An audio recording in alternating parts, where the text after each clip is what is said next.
Infomedia yafetu kusensonga papuri yanje binyine risiti zanje zinyine shashwire sete zirayi miliyoni 20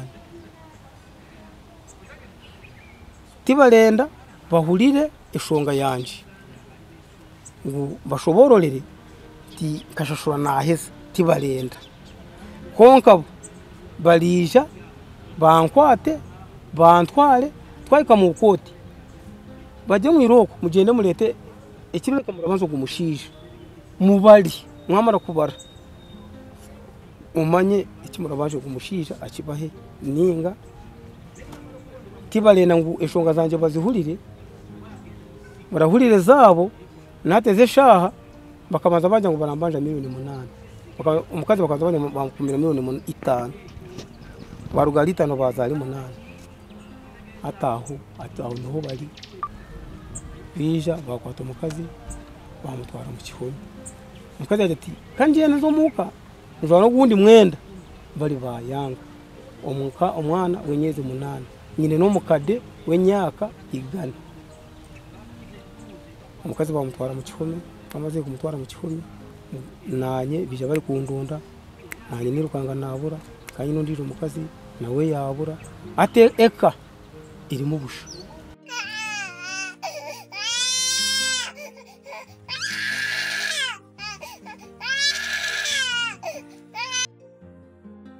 Nana Hub Mouthwash ly'eddagala ettuufu yennaga kasa mu kujjanja endwadde z'amannyo. Amannyo gakuluma bw'ossaayo ekyokya oba ekinnyogo gagasanyalala bw'osenya ovaamu olusaayisaayi oba ogayiza ludda lumu. Senyesa Nana naye weegendereza abafere tebakuguza kappa mu kutiya musange mu famasi zonna. Nana yakakasibwa National Drug Authority.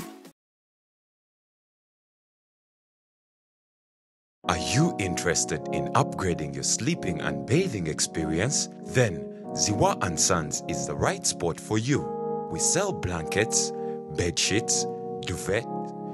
covers, bed covers, mattress protectors, mosquito nets, wardrobe, all closets, towels, bathrobes, pillows, traveling pillows, cushions, shoe rack, dyeing rack, and ironing boards. Buy all your favorite products online with comfort from your office and workplace, home, hostel at a go from our website www.ziwaansons.com and have it delivered to your doorstep. Call us on 0705 364 749. Ziwa & Sons, where comfort and luxury is a pleasure.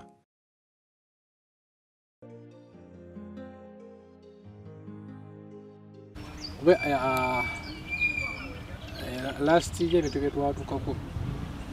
ebyamuzibe byali bingi naye katusaye mukama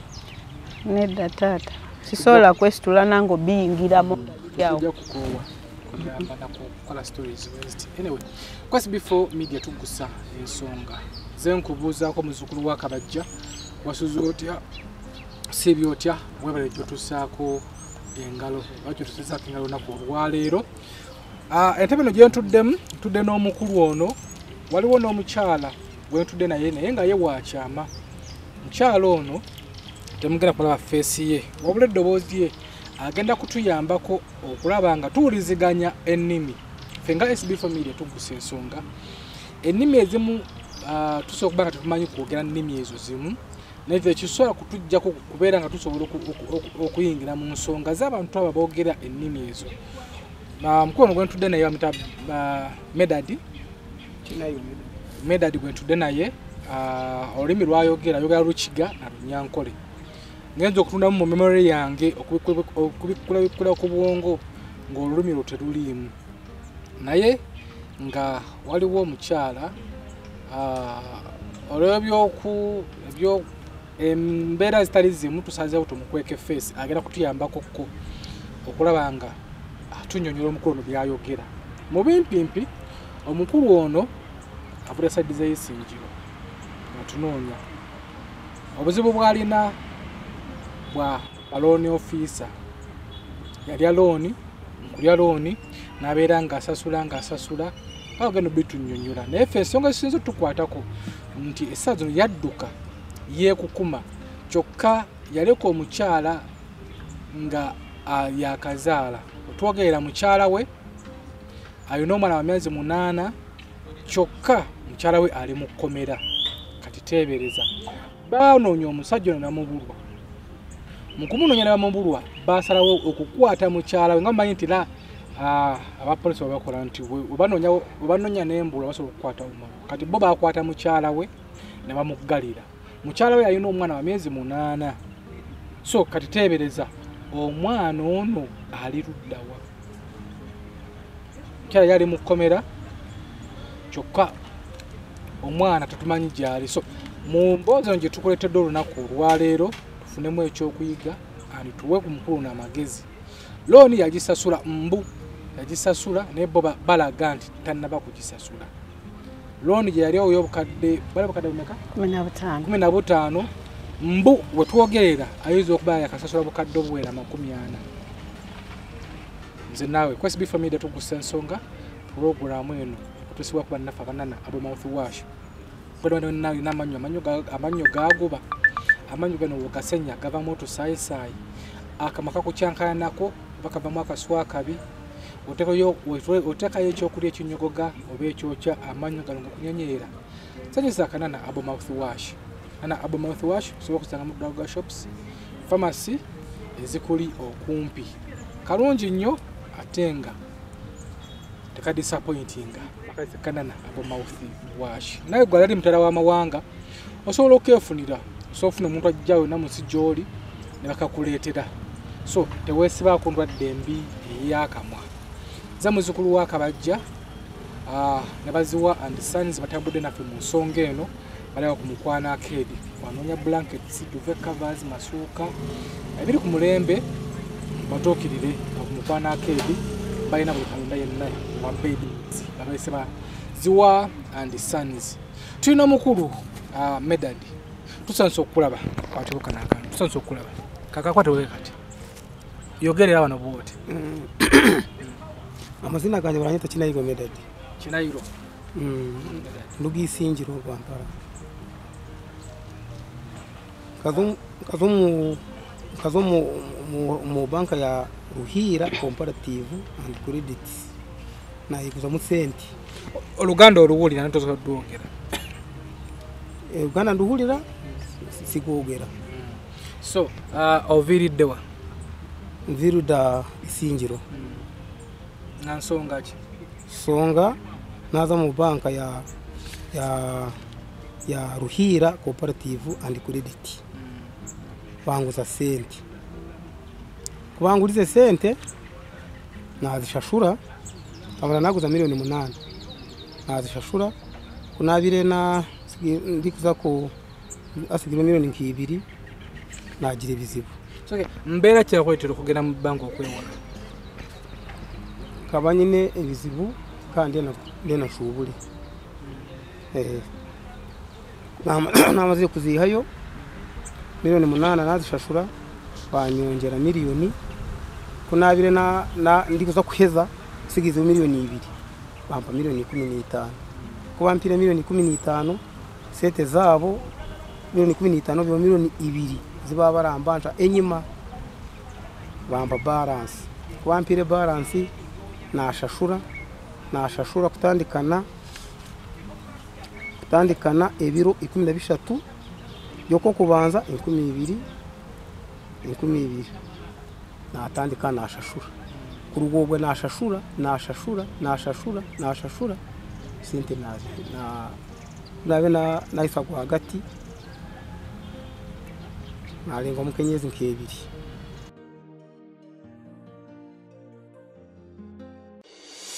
nga bulijjo Tamale and Sons abagula awamu n'okutunda ebipya n'ebikozeeko ku luno bazere kuba mpya baleese fanicho wa buli kika awamu n'ebyamasanyalaze nga muno mulimu sofa sets eza buli bbeeyiyo ebitanda na buli kalonda yennawo mu kisenge dining tables ez'amalayo refrigerators TV sets cookers na buli kalonda yenna akozesebwa ewaka Tamale and Sons balina ebitebe bibiri ennateete opposite Shell ne Mukono okuliraana Resort Hotel kati gwe alina kyatunda nga wakikwata bulungi obanga oyagala kwegulira ku bintu ebijja mu nsawo yo bakubire kati ku ssimu noti 75 not 66 ne noti 774 95 Tamale and Sons beboka abakyasinze mu Uganda mu byamasannyalaze n'ebibajje eby'omulembe. Tamale and Sons, your business solution.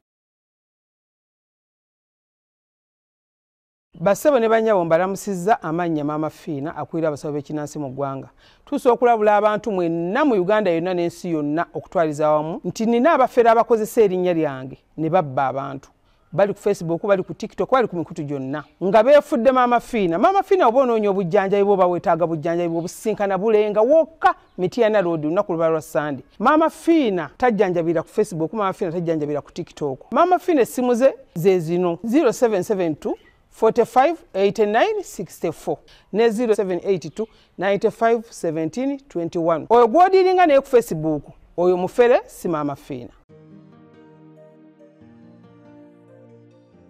nashobora nagitereza sente nazishobora sente zabo namara sente ngo nazihese kunabire ndyaho nabona ikipapura kirarugamburamuzi turakubanje bantwaramuramuzi kuba kiramuramuzi bashanga nashofire n'amaziri bija nkarara mu cyuma murundi gumwe banyemerera natandika naronda baroye kubijire umuramuzi yabagambira ati umushira akashashura yaheze kandi anyine ikiroreka akashura yaheze mwe n'umugende murete kiroreka ngo muramubanje mu kisaha mpaha itwiye mponka government bashaka gushira yashafire yaherize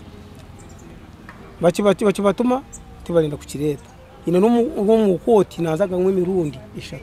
ati mazire nyaka 3 ndahoze naisaba roya abantu roya ikaho twaho namuha ibintu byanje yayisobwire kugira ngo bashome judgment aramburaho natandika kumubuza atandike kunju ngenu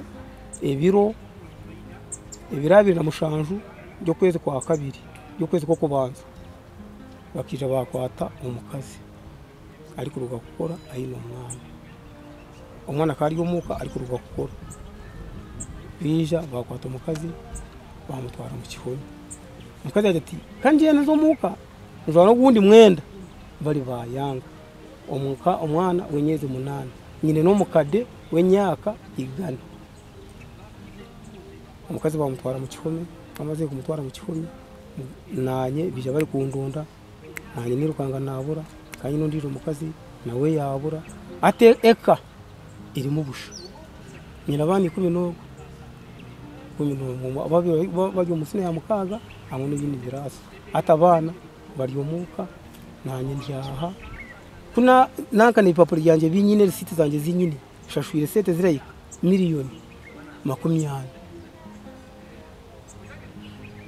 tibalenda bahulire eshonga yanje ngo bashobororere ti kashashura naheza tibalenda konka balija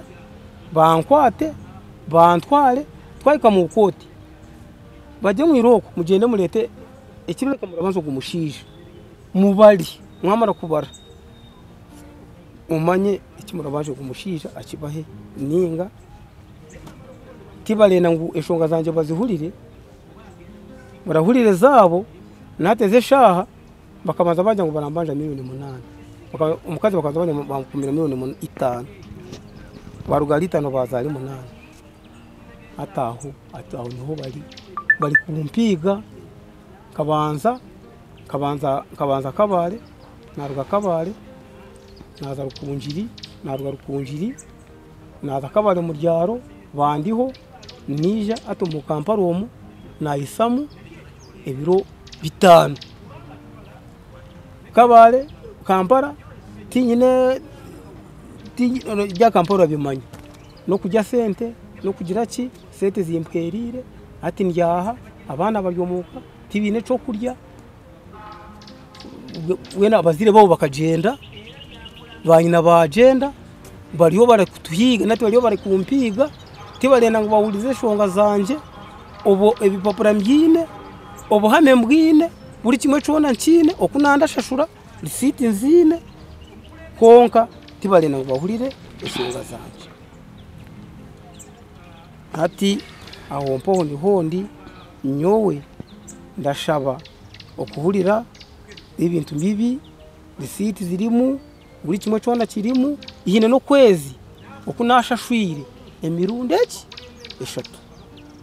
ihine no naguza nembuzi yanje embuzi yafa kunamaze kugiguza bakaterera manager ngo yaguze embuzi emitwali 15 kagitaho emitwali 35 kagite emitwali 15 emitwali 5 ezo nazitaho izo nabazirya bakirabo narabaho nyine kakashoke bihima nyonjo mushubuzi ndashubure ibyomire bakira narabo nyine nkesho yebihimba babaterera umushija ngugwe yaraba manager nterera uramutura kubanja akuna nyine kona kakwata nkabashashura kabaha konko mukazi ayangire andiho talenda ngu nyehinduri naza kwehindura abasirikale akantira abasirikale bashatu arayantira abasirikale ija kunkwata Ohaye, angende wano ku company webasoloza sente zange zabapangisa kufuna kasente. Jibere kwesaba. Kali nyabo. Company yasoloza amayumba yalagawa. Bava oda naye puli alina kutina abantu bakozesa Wamato Estates Management. Wanji, wawe nyabo. Katubanjulire Wamato Estates Management. Abasangibwa Natete Makai Road ku roundabout ya Mwana Mujimo. Basobola okudabiriza ennyumba zo, basobola okusololeza abapangisa. Toddamu na kwemenyera abapangisa abatasasula mbudde. Ategwe ayagala okuzimba essimu okuba kuzino wammanga. Wammasebo bakakase. Faba Wamato Estates Management Uganda Limited bokulagana naffe tugenda kwejjusa. Wamato Estates Management. Kandi sente zabo kukunazirire okubazimpire zona kazishashura ibintu byona ngi sente zabo karya miliyoni 15 zikaziragoba miliyoni 3 n'ikicweka 15 wagitisha 3 n'ikicweka nzikuna n'ikicweka konkanisha shwire ndi mu miliyoni 40 ane kwasi before mede tugusenzo bakubanga tugira mu katino batunyonyere mu nsonga zino ngayo naga nti ne nsonga zino olwimi runo fengafe tuluwira nengo kubeera nga tusobola okubeera nga tulwogera otuzibwaliramu so twafunye omukyalo nagala kubanga atunyonnyola maama ensonga yatunyonnyodde tusobola bituddiremu mu Buganda ti omwami agambye yekinahirwa Medadi ava Isinjiro nagamba nti yafuna looni mu saako bagiyita Ruhiira eyo saako yasoka nafuna miliyoni 8 yali banka yali saako yafuna miliyoni 8 nasasulako nti nasigazayo miliyoni 2 we yamala na topping up ne bamuwa miliyoni 15 nti ne batolako miliyoni 2 balance yali esigaddeyo ezasigala ne bazimuwanga take home kati nti kuvolo loni yagifuna 219 Charles Mabega yadenzi nyonyola byayogedde kuba nalabyeko ku biwandiiko bye akatabo ka banka ya depositinga nga miliyoni olala natekayo mitwala 5 natekayo 7 ngolusi atekayo mirundi 2 mu mwezi oba 3 waliwo ne we yateka miliyoni 3 endala yasasula 222 mu Gwomunana enaku z'omwezi 4 waliwo enalabye yasasula miliyoni 3 nga wayisewo naku 2 nasasula miliyoni 2 kwegamba mu mwezi gumu natekayo miliyoni 5 ekyo abadde takyogeddeeko nti ya depositinga nga atya sente zo nga zisasula kati nga njagala batuwulira basobole otegeera kuba bwagamba nzijenga nga nsasula waliwo otekayo 1000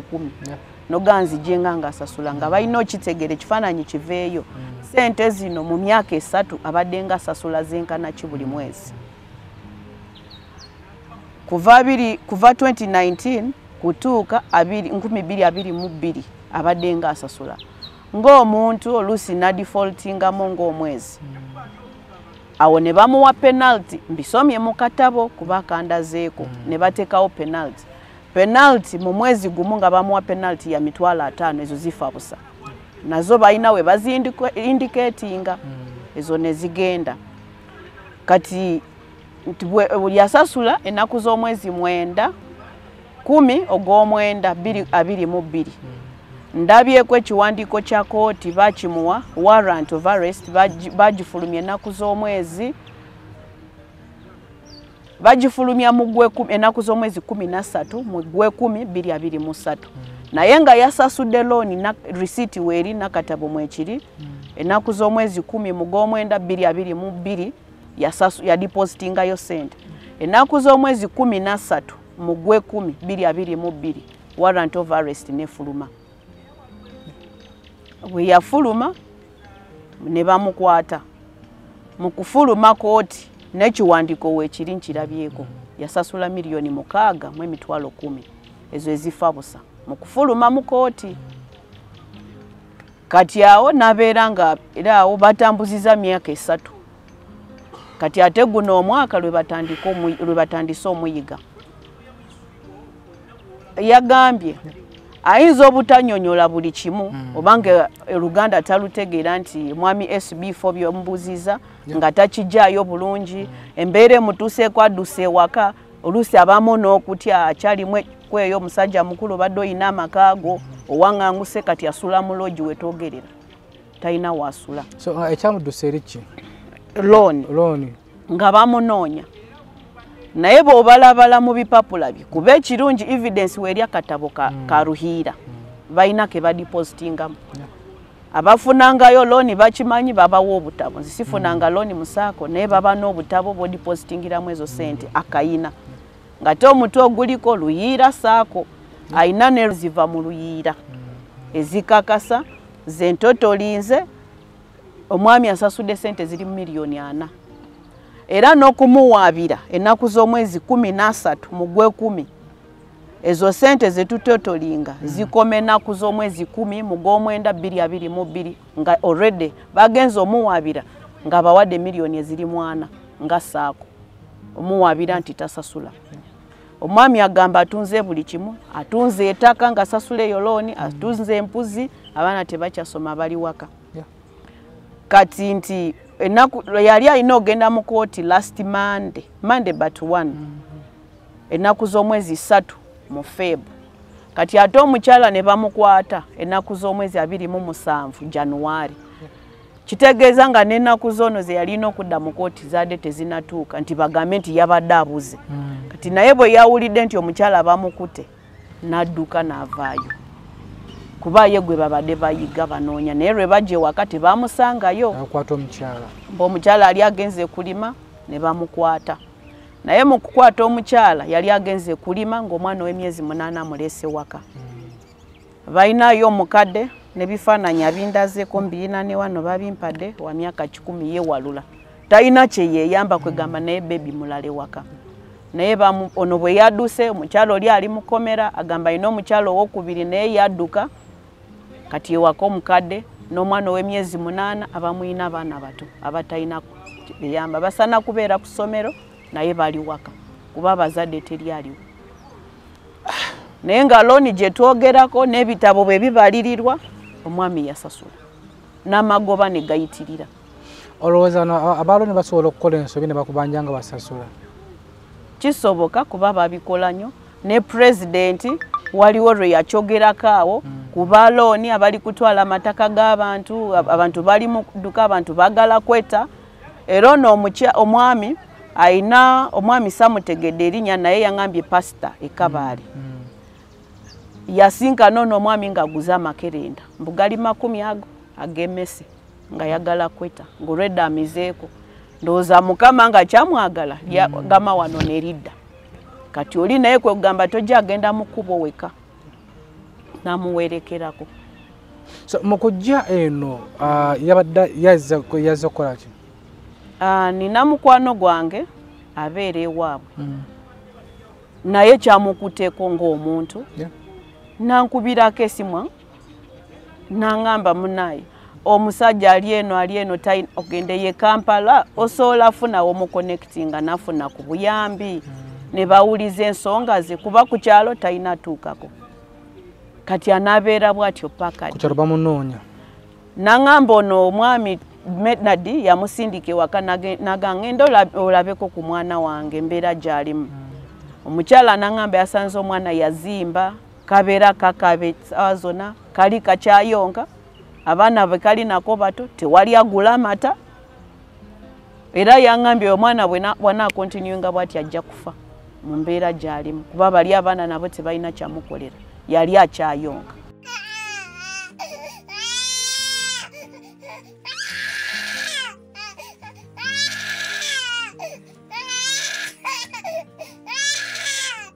Ana bala yesinjiro kitundu ki ali 17 wabayita 17 nokukyamira ali Nyamitanga acanya mitanga otuka yesinjiro mu town ali abi awutaka yikireho nakubuuza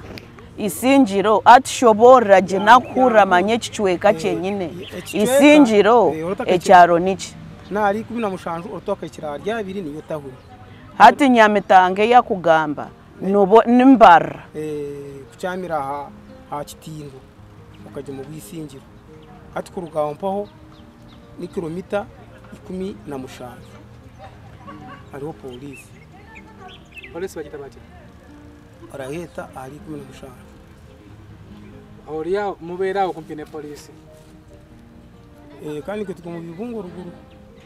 so byanda byo bitegedde ekyaro kyenyine niki kuba bakagenda ne bashare emiruka ora muzoni ki division ki ekyaro ngene cyaro ni isinjiro ekoti eryali 15 iwe cyaro ekyo kubeeramu ekyanje niyo ndabera mwizi Rwampara eryo muri isinjiro eryo muri Ntungamo eryo muri Mbarara isinjiro mwenu tuyo musharu atugambe kintu shoborreje nakuhura achenge nobera Mbarara nobera isinjiro ndabera Rwampara eryo muri ki Rwampara eryo muri Mbarara kubane tureba sako ne yaruhiri isinjiro mweno kahika yota mwenu tugo musharu turabagana ni isinjiro mwene ejo sako erihihi eryo musharwa umuboda isinjiro Mbarara kyenjagala andagirire kiyanga onoga nti mbeera Makindye tutuuka ku papazi buuza ewa mukulu gundi hati omwami SB4 ekyakwenda omuragirre oti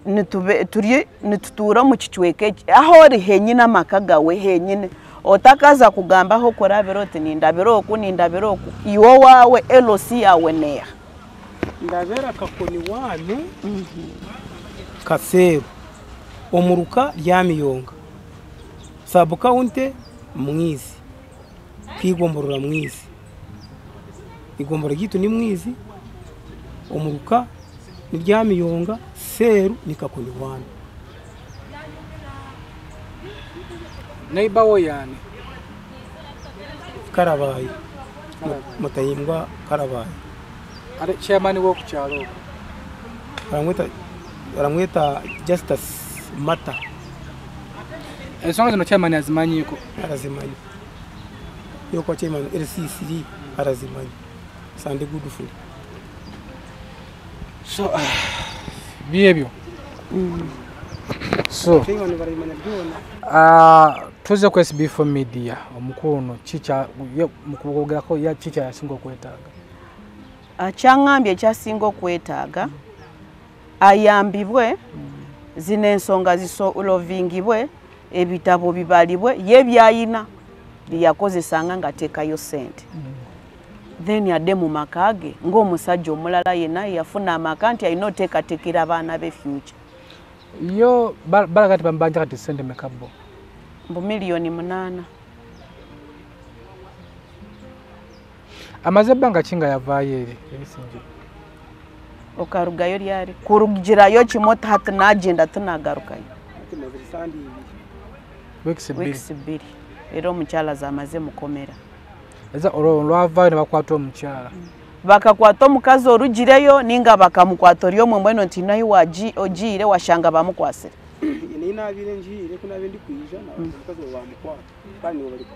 yali ayina gyalaze ne bakwata omukyala olwatuka ewaka nga taliiyo mbu ne bakwata omukyala kati ono lwakitegeera naye ne yeeyongerayo kuba ne bagamba badde bazze kutwala gwe kwe kutwalamu omukyala kati ewaka bani abaliwo nebaha bali omukahate waabwe abaana bangi bameka aliyo abaana 12 bebali ewaka nono muto ow'emyezi 8 ogwempo obwana gisize nyina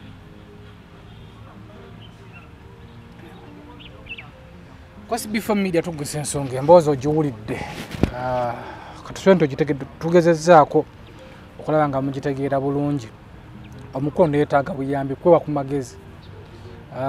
ekyaddala wekyebanga kituufu ekyaddala nga londi gye yali agisasula n'owisamu n'awagisaamu kati bo bano baba baagala ki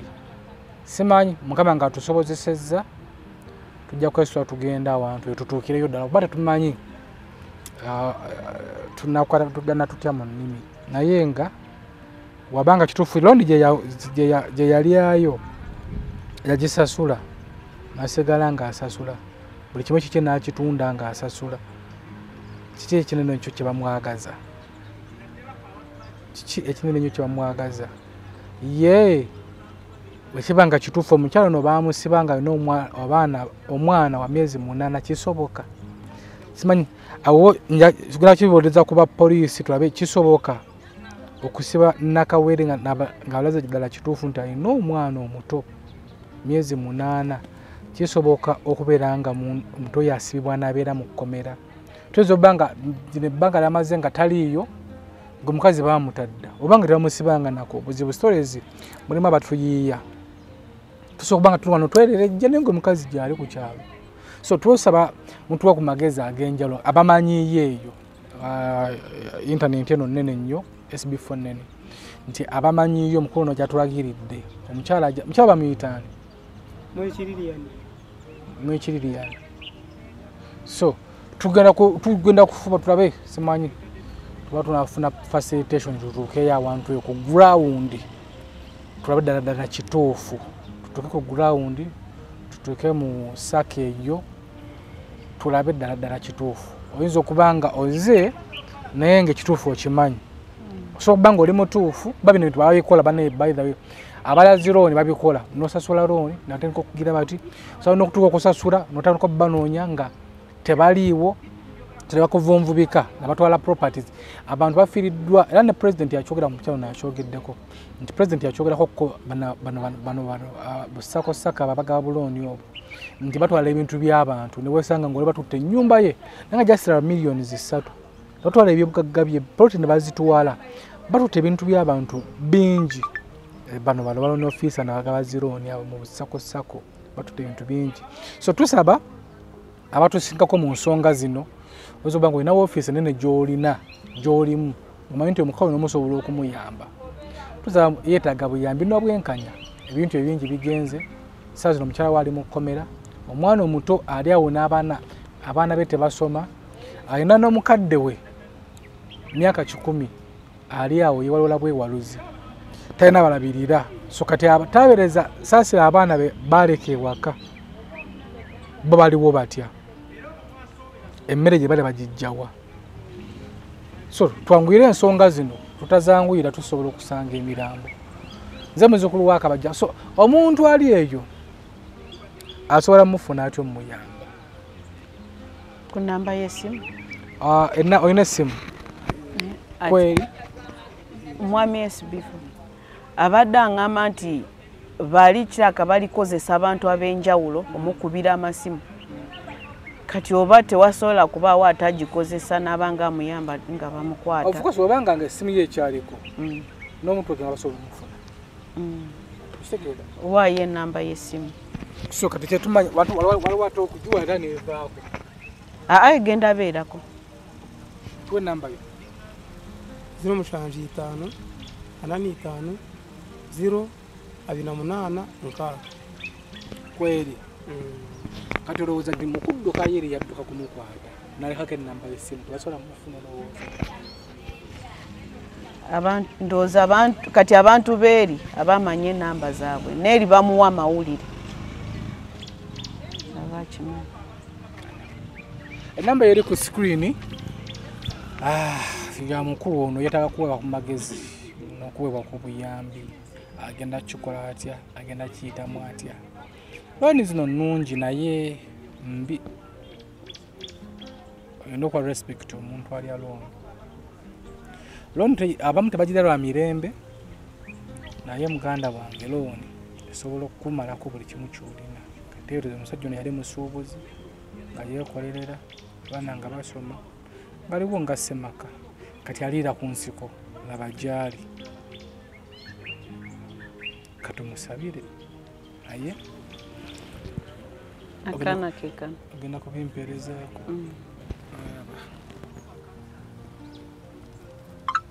Era muwala we ye yabimpeereza.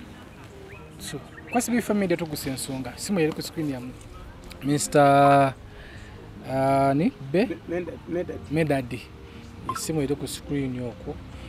mumwe ku magezi ag'enjawulo agenda kibukamu atya. So tukowoola ab'amateeka tukowoola ebitongole bikuuma ddembe ensonga zo muziyingiremu. Abantu mu byalo eyo bafa, abantu mu byalo eyo betta lwa zirooni zino. So mwingire mu nsonga zino n'omukulembeze obanga yakyogerako mubiteeke mu nkola. Biteeke mu nkola. Nze muzukulu wa Kabajja ku SB Family tugusa ensonga. Nyongera okujjukiza Kanana Abo Mouthwash. Nti gwe nanga olina amannyo nga gaaguba, olina amannyo gasenya gabamu otusaayi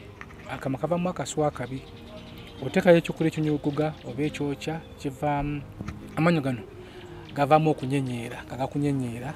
Sanyisa Kanana Abo Mouthwash. Kanana kano sooka sanga mu pharmacy droga shops ezikuli okumpi. Yonna mu nsi gy'oli eddodi mutala w'amawanga ng'okeetaaze osooka tuma mu Uganda agenda okujja gy'oli. Oba osoofuna waliwo amaduuka gatunda ebintu bya Bannayuganda kabeeramu. Tunonye bwe kati naye ng'ebirungo tojja kujjusa kasono kakozessaako. Abaziwa and Sons bali ku Mukwana Arcade balina kalonda wa beddings. Balina buli kika kya beddings buli kimu bakirina. Wamu ne Tamale and Sons bali awo Nateete awali Central College. Balina batunda n'okugula ebintu eby'omu maka. Olina entebe zikutte bulungi zikyali mu mbeera nnungi. So bakubirako walagadde ozikyusa ne bagenda bawamu akasente. Ate nawe gwayagala okugula gendayo ku showroom yabe ku dduuka liri awo Nateete. Balina ebintu ebikozeko nga bikyali mu mbeera nnungi n'ebipya tukutuku babirina. Banoonya fridges, TV bitanda, anoonya sideboard office chairs byonna babirina ate nga bayiye stooko pya tujje biri mu bungi nyo mugende mubyefunire. Nze muzukulu wa Kabajja katukusabire byosi byangu. Webale madamu okubeera nga omubeererawo tumanya afe tusaaza amawulire gano tumanya bazira kisaba anaafuna mu bazira kisaba muyamba nga byosi byangu. Batubala tusobodde atufunye facilitation kujja genda yesinjire eyo tutuka ku ground kikola. Okay, kwesi SB Family tugusa ensonga mbeera bulungi mwera.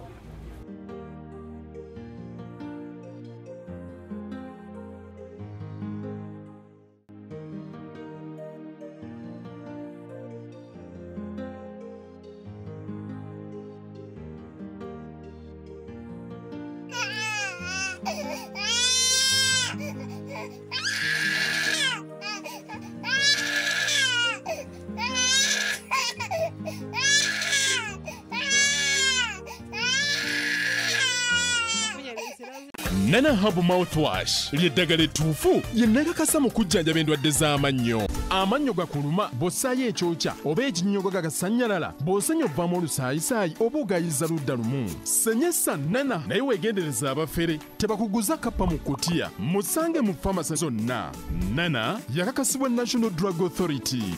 Are you interested in upgrading your sleeping and bathing experience? Then Ziwa & Sons is the right spot for you. We sell blankets, bed sheets, duvet covers, bed covers, mattress protectors, mosquito nets, wardrobe, all closets, towels, bathrobes, pillows, traveling pillows, cushions, shoe rack, dyeing rack, and ironing boards. Buy all your favorite products online with comfort from your office and workplace, home, hostel at a go from our website www.ziwaansons.com and have it delivered to your doorstep. Call us on 0705 364 749. Ziwa & Sons, where comfort and luxury is a pleasure. Letuguse ensonga